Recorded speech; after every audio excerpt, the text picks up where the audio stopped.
नमस्कार, मैं हूं मनमोहन भट्ट। उत्तराखंड बीजेपी को हाल ही में नया प्रदेश अध्यक्ष मिला है। नए प्रदेश अध्यक्ष अपनी कार्यकारिणी के विस्तार में लगातार दिन रात एक किए हुए हैं। पहले चरण में उन्होंने कई लोगों को महत्वपूर्ण जिम्मेदारियां दी और अब बारी थी मीडिया पैनलिस्ट की लिस्ट को लेकर।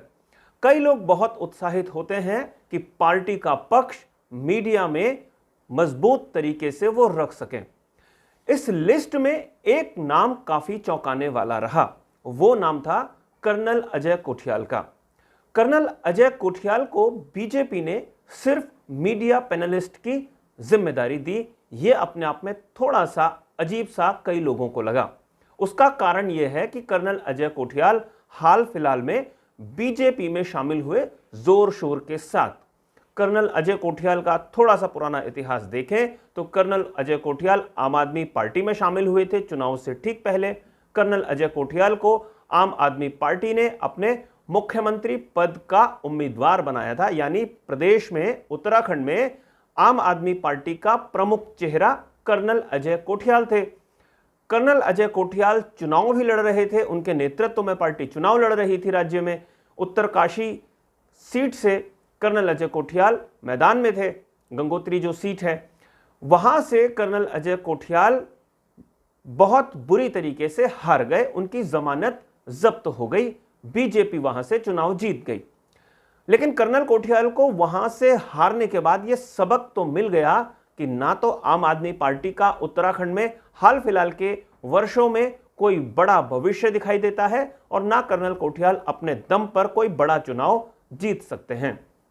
कर्नल कोठियाल अगर सिर्फ विधायक बनकर ही संतुष्ट होते तो वो बहुत पहले बीजेपी या कांग्रेस ज्वाइन कर सकते थे।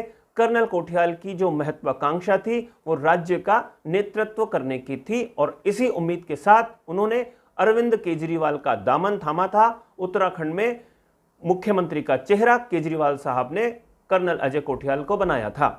लेकिन वहां से मुंह की खाने के बाद कर्नल अजय कोठियाल ने अपने भविष्य को देखते हुए बीजेपी की तरफ रुख किया। वो जानते थे बीजेपी का अपना एक कैडर बेस है। जो पार्टी कभी 31, 32 या 33% वोट लेकर आती थी विधानसभा के चुनाव में, वो अब 42-45% के बीच में मत हासिल करती है। यानी अगर बीजेपी के टिकट से कोई चुनाव लड़ता है तो उसे सफलता मिलने की संभावनाएं काफी ज्यादा हो जाती हैं और लोकसभा का टिकट अगर किसी कैंडिडेट को मिलता है तो उसकी संभावनाएं विधानसभा से और भी ज्यादा हो सकती हैं। ऐसा कई राजनीतिक विश्लेषकों का मानना है। हमने भी देखा है कि विधानसभा में मत प्रतिशत 44, 45, 46% रहता है बीजेपी का हाल फिलहाल के चुनाव जो हुए हैं उत्तराखंड में, और जब लोकसभा के चुनाव हुए हैं तो वहां मत प्रतिशत 60% तक पहुंच जाता है। लेकिन कर्नल अजय कोठियाल को बीजेपी ने एक सीमित दायरे में ही तवज्जो दी है। कर्नल अजय कोठियाल को कोई बड़ा पद देने से पहले पार्टी उनकी क्षमता को मीडिया के जरिए परखना चाहती है, यानी पार्टी के पक्ष को कितनी मजबूती के साथ कर्नल अजय कोठियाल मीडिया में रखेंगे, इसको देखने के बाद ही शायद कर्नल को कोई दूसरी महत्वपूर्ण जिम्मेदारी दी जा सकती है।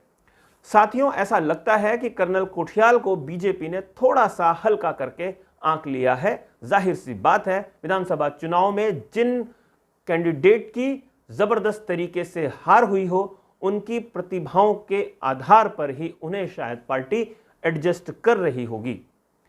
साथियों, अभी के लिए फिलहाल इतना ही। अगली रिपोर्ट में फिर मुलाकात होगी, लेकिन जाने से पहले आग्रह जरूर करूंगा, यह रिपोर्ट अगर आपको पसंद आई हो तो इसे लाइक जरूर कीजिए, इस रिपोर्ट पर अपनी टिप्पणियां जरूर कीजिए और चैनल पर अगर आप नए हैं या आपने अगर अभी तक इसे सब्सक्राइब नहीं किया है तो इसे भी सब्सक्राइब जरूर कर लीजिए। नमस्कार।